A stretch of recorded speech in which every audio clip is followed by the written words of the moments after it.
This is Blind Like Me. Hello, everyone. Interviews, information, and reviews related to living with a vision disability. Your host is Tim Black. Tim has been visually impaired since birth. He's been in radio for 30 years and also hosts the podcast Inside Today's Country. Tim has never let his lack of vision stand in his way. Well, welcome to another edition of Blind Like Me. My name's Tim Black, and of course, this podcast, we connect visually impaired and blind people all across Canada and in the U.S. as well to find out their stories and find out about what their experiences are. And this young lady who is in Ottawa, Canada, I actually came across her thanks to my daughter who was on our podcast a couple episodes, found you on TikTok because that's where everybody goes now. You're, by the way, the second person that I've had on the podcast that I've found on TikTok. So congratulations. So whoever thought that this thing would pay off. And I'm going to get your name, hopefully get your name correct. It's Oceanne, correct? Yes. There you go. How are you? And welcome to the podcast. Well, thank you for having me. I'm great. Thank you so much. I'm so happy to be here. This is cool. So when did you get on TikTok, by the way? Let's start with that. So I think I started about a year ago. I didn't post anything. It was just for me and my friends to send each other funny videos. Mm-hmm. But I started creating content in March of this year. When everybody was locked down. Absolutely. All right. Well, let's find a little bit about you because you are visually impaired, legally blind, correct? So let's find out. And this has been all your life. So tell me your story. So I was born with albinism. I have OCA 1A albinism. So it's the one that you think about when you think of a person with albinism. It's somebody with pale white hair, pale skin, and when you have albinism, you also have some vision problems. And so I was born nearsighted, so I cannot see from far. Mm-hmm. And my visual acuity is 2200 in my best eye and 2200 in my worst eye. Okay. 2250 in my worst eye, rather. Okay. And I have nystagmus, so I have rapid eye movement that shifts back and forth all the time. And mm-hmm. people love pointing it out, but and I'm extremely sensitive to light. So my eyes have a really hard time with seeing light, and outside when there's a lot of light, I can't see as well. Right. Okay. What you use a cane. I know the video that I saw you on, you were obviously riding transit. So you're using a cane then, obviously not a dog yet? No, I'm onto the cane. I just started with the cane recently, but and what was that experience like for you? Oh, it was very difficult. It's a wonderful experience. I love my cane, and I kind of lived my life almost a bit like my childhood. I was just really ashamed almost. Mm-hmm. And to all of a sudden go out with a cane and have everyone know, oh, this lady is blind. Mm-hmm. It is a little scary, but I would not go back now. Okay. So when you were in school, so let's go back to not having a cane. How did you make it through life with your vision then when you were younger? Honestly, thinking about it now, I don't know how I did it. Okay. I think I am very good. I went through the orientation and mobility process with the CNIB, and I went through just walking around with my parents and having my parents make sure that I was okay. But thinking about it now, I wasn't really very independent. I wasn't doing things on my own. I wouldn't go to the mall all by myself with my friends, and I really relied on other people. And so going through the school process, I really relied on others, and I wasn't very independent. So I would rely heavily on teachers to do things for me, and on just my friends taking me from place to place, and I tried to be as independent as possible, but I don't think I am as independent as I am now. Okay. And your friends were accepting of what was going on with you? Yes. I grew up like in a pretty smaller place, and I think everyone was just very used to me. They've known me my whole life. I followed these kids throughout school all the time, and so they were really accepting of me. It was only when I would go out and we had new people that it was a little bit less accepting. Right. And tell me a little bit about that. Was that a challenge for you? Absolutely. I think I didn't really realize how different I was until we reached the middle school years, you know, and in middle school, no one has a good middle school experience. The 7th and 8th grade where you're trying to figure out who you are, and the world is also trying to figure out who they are.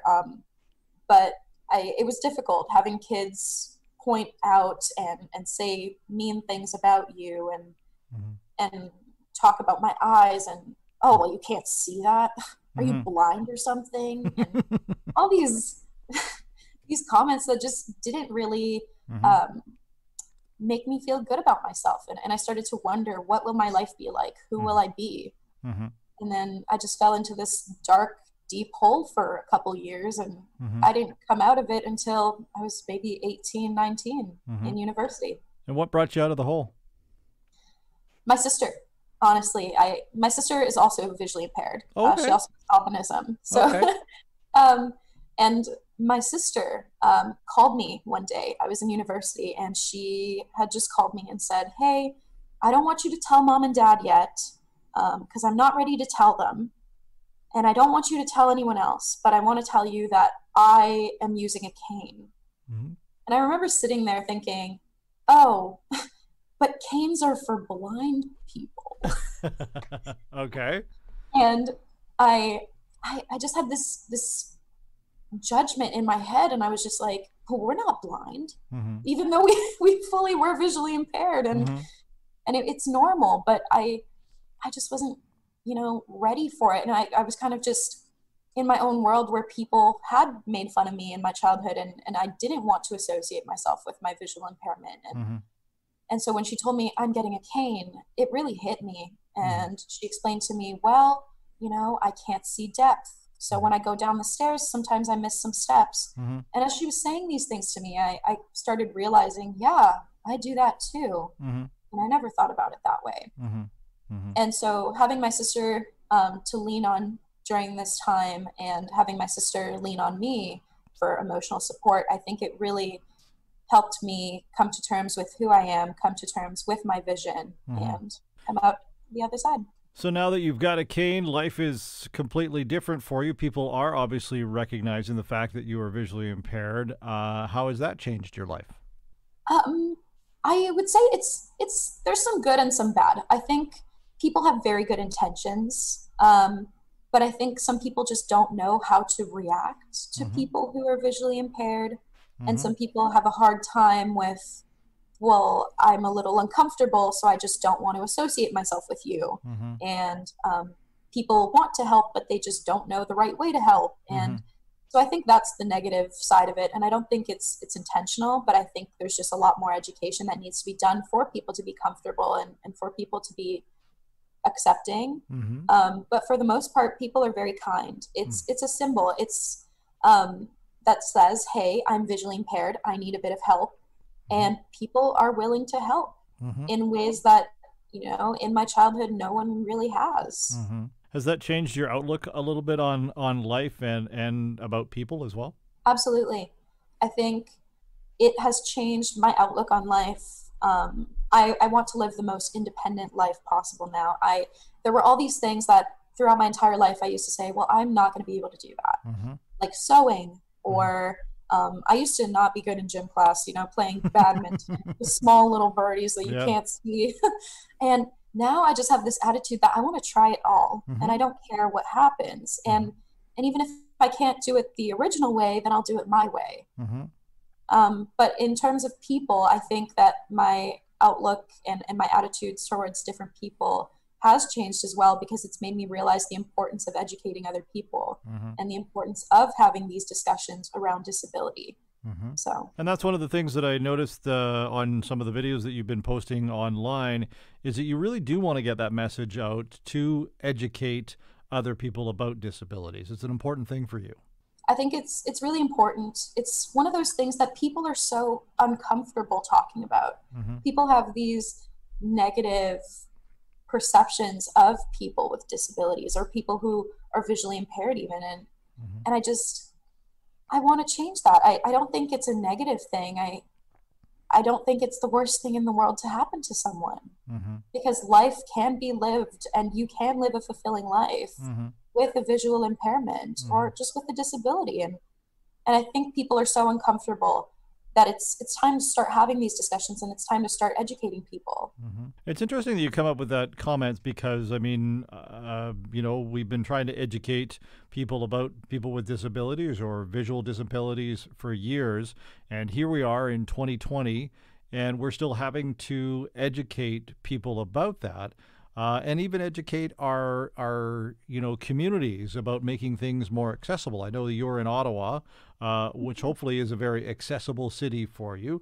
But here we are, we're still having to push forward with those things. What are your thoughts on that? I moved to Ottawa. I made my choice to move to Ottawa because it was a big city and because it was accessible in terms of public transit. And a lot of people in Ottawa are going to tell you that they don't like the OC Transpo, they don't like the public transit. But for me, it has been such a amazing change in my life. Having, people put accessibility first is something that has really changed my life. Growing up, I grew up in a smaller town. I grew up north in Sudbury. It's not the smallest place, definitely, but it was just not there. It takes an hour and a half to get a bus. The bus doesn't announce your stops. I don't know what bus I'm getting on. And it completely turned me off from, and I think that's also what kind of pushed me to be a bit more reliant on others, is that there weren't the tools for me to be independent. And so moving to Ottawa, it has just really opened my eyes how thankful I am now to live somewhere where, accessibility is a priority to some people. But I think there's so much that needs to be done. What pieces of technology have you found over the last few years that helps you? Well, I'm very obsessed with my phone, of course, as a young adult. Yes, I was about to say it probably never leaves your hands. It absolutely never leaves my hands. But I think that people, when I'm walking around with my phone, people are like, "Oh, she's texting," but no, I'm looking up menus before going to the restaurant, and I'm looking where the store is. And so I rely a lot on my phone. It's my biggest, I think that's my biggest tool, is just using my cell phone and using technology to find my way.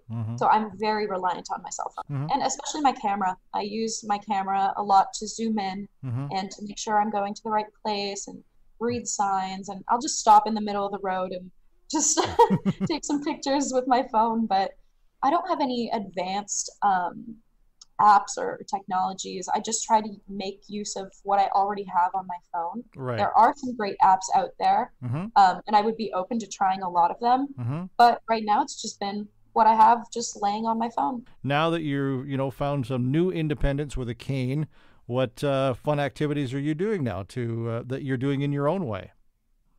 Well, I am a horseback rider. Okay. I am equestrian, so I go horseback riding at a local riding stable, and the people are so lovely. My coaches are wonderful. They're all aware of my visual impairment, and we actually have another visually impaired rider at the barn, so it really does help having that sense of community and having people who do understand and having coaches who are aware. So I'm big into that. I am also very big on, I love exploring and adventuring. I've been going on a lot of walks lately, and living in Ottawa, in a city, I get to see the suburbs and I get to see the city itself, and lots of parks and lots of attractions. So I do get to go out for a walk. I'd like to start running. So I would like to do that too. I don't know how that's going to go with the cane, but again, we're going to try. Yeah, that might be something you might want to take a guide with you. Just saying. Absolutely. Might I don't know. Running with the blind person running with the cane might not be running with the cane. Yeah, might not be a great thing, but give it a shot. You never know. Let's talk a little bit about the community. Obviously, you've connected with the other person there at the riding stable.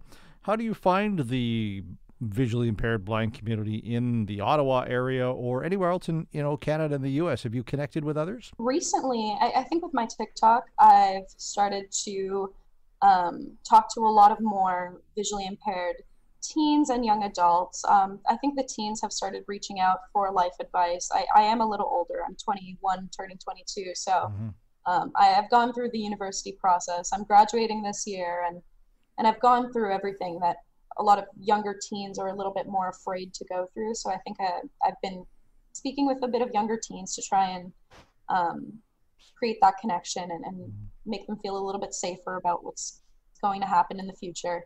But I've met some young adults recently. A lot of them have albinism. So I've really been connecting with my albinism community. And so we're all pretty much visually impaired and we all have albinism. So it really makes us feel connected. What's the advice you've been passing on to the younger generation? Oh, I think it depends. I think everyone has their own different struggles, but a lot of them are just related to university. I think a lot of them are very scared about post-secondary education and what to pursue and how to pursue it. And somebody who, myself, I've pursued a field that's not very popular with the visually impaired crowd. And that is? Science. Oh, good I'm for a you. scientist. Nice. Yeah. A biochemist. Oh, good for you. Right on. Yeah, and it's a little bit scary.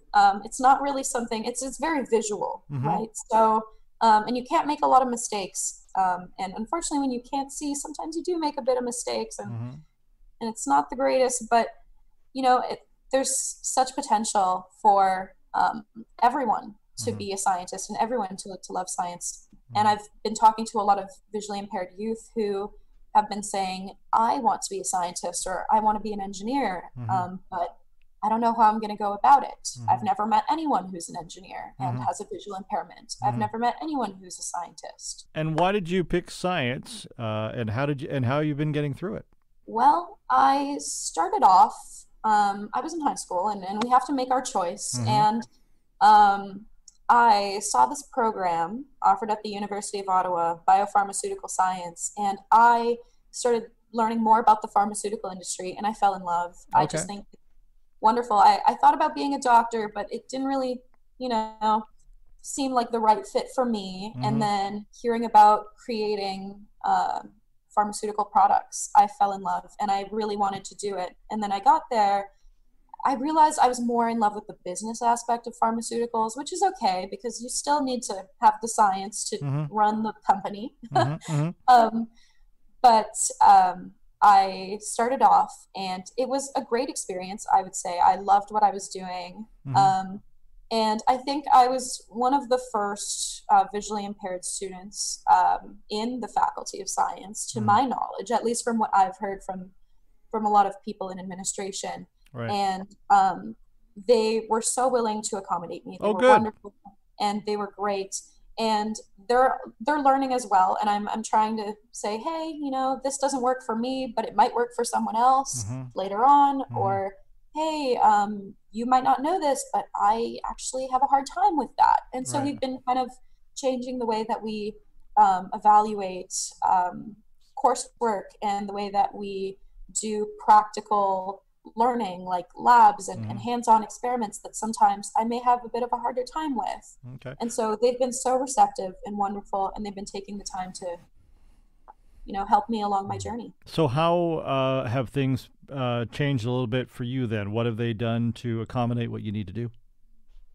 I think in a lot of hands-on courses, we do a lot of lab work where we're going to pipette things and we're going to put small concentrations into even smaller solutions. And sometimes, when you're visually impaired and you can't see small things and when you can't see depth, like myself, I have a bit of a harder time. And so what they've been doing is, instead of having practicals where you're completely on your own, no one helps you, I have assistants. And so I tell them exactly word for word, this is what you need to do. You're going to put this in here at this concentration. And it's to the point where I just take over sometimes. I'm just going to be like, you know what, just let me do it myself. That's all right. Good for you. That's I'm very, very impressed, and congratulations for you for that. Thank you. That's awesome. Talking to other young female visually impaired and blind people, one of the things that I always see online and in articles and stuff like that is makeup. It's one of those things that the blind and visually impaired are always concerned about. And I wanted to get your thoughts on that. It was definitely one of my struggles. I was definitely on the end where I was reading all these articles that you were talking about. Yeah. But I think for me, I learned through experience, and I just tried it out. I would just sit down at home and I would just do what I could. And sometimes it didn't look very good. Mm-hmm. So I relied on my friends to say, hey, maybe, just maybe, you should fix your eyebrow a little. Right. I think for me, it's always been learning through experience. Mm-hmm. But I have seen all these articles, and I've tried to think, how can I share what I do with other people? Mm-hmm. And how can I learn from what other people do mm-hmm. with their makeup? Mm-hmm. What would you pass on to the sighted community as a visually impaired and blind person? What would you ask them that they need to be more aware of? The first thing that comes to my mind is right now with the current situation that's going on with the global pandemic is just be patient. People who are visually impaired, at least for myself, I'm used to routine. I'm used to having things laid out the way that they are. I'm used to my environment looking a certain way. Mm-hmm. And all of a sudden, when overnight, all these things are uprooted and the system that I have learned to navigate for, years at this point mm-hmm. is just completely different. Mm-hmm. Be patient, be kind, because we're all going through something right now. And some people, are going through a little bit more mm-hmm. or something different. And so it's okay to just be patient and be kind. Mm-hmm. Navigating the grocery store is something completely different, right? Absolutely. Oh, don't get me started on the grocery store. How are you managing that? Well, trial and error. So I think it's difficult to keep my distance, especially when you don't have a lot of depth perception. Sure, I'm in the same boat. I hear you. Yeah, and so I'm just bumping into everyone, and I think people get so frustrated and so scared because they think I'm willingly trying to invade mm-hmm. their personal space, but I really don't mean to. and I can't see the arrows on the ground sometimes that say, hey, this is the direction we're going in, until right. somebody goes in the other direction, and I'm like, oh. I guess I went the wrong way. There you go. And so for me, I just trial and error, and I go to the same grocery store all the time. So mm-hmm. I think I try my hardest to learn from every experience that I go to. Like, hey, this aisle is this way only, and this aisle is the other way only. Right. I'm also just not afraid to ask for help anymore. I've just been asking even just random people at the grocery store, hey, is this the right way? Mm-hmm. Should I be going the other way? Am I invading your space? Right. I don't mean to. Right. We are all going to make through it, this pandemic. It is definitely difficult for those who are visually impaired, and I completely agree with what you're saying. That's really good advice, is just be patient. We're all going to get through this, but, some of us need more help than others, so just, help where we need to be helped. Absolutely. Oceanne, where do they find people find you on online if they want to connect with you? If maybe they're listening to us in the U.S. or here in Canada and they want to connect with you? Well, I am on TikTok and Instagram. So on TikTok, I'm at OCNC_, so OCEANNEC_, and same with Instagram, OCEANNEC_. Excellent. Thanks very much for hanging out with us on Blind Like Me this week. Thank you for having me. It was a pleasure. Thanks for listening to Blind Like Me. If you have a comment or suggestion about future casts, drop us an email to blindlikeme@outlook.com. Blind Like Me is a TimBlackOnAir.com production.